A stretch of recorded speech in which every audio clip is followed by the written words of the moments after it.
Lord be with you. A reading from the Holy Gospel according to Matthew.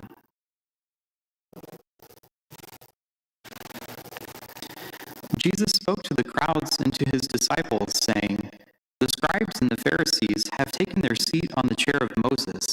Therefore, do and observe all things whatsoever they tell you, but do not follow their example. For they preach, but they do not practice.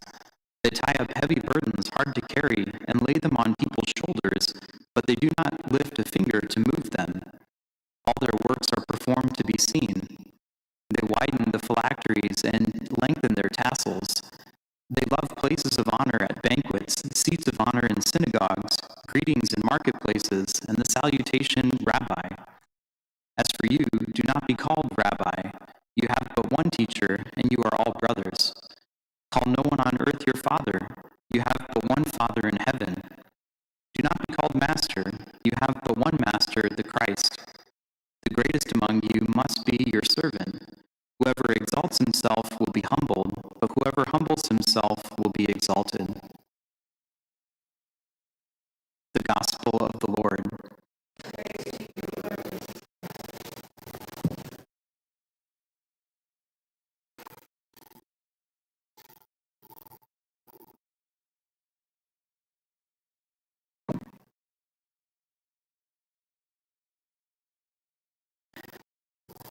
The example of the scribes and Pharisees is always a good one for us to, in a way, check ourselves and to examine our conscience, whether we are sometimes like them.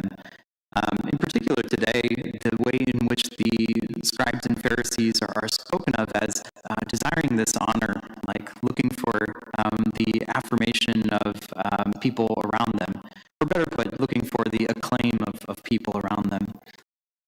They do all of these good things so as to receive places of honor and to receive titles of honor too. And it can be a moment for us to call to mind and ask God for the gift of humility too. That when we do good things, that we not do them so that others can say, "Oh, he's a good man," or "he's a good woman," or that maybe we perform well in our work and we might want to be known as a good teacher or something like that. Instead of seeking those honors, let us do what we do to the best of our ability for the glory of God.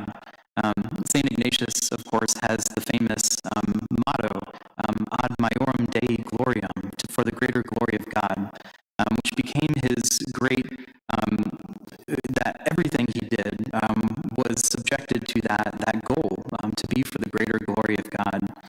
It's good for us to embrace that as well in humility, not to seek titles of honor or for people to think well of us, but to do what's right for the greater glory of God and out of love for him too.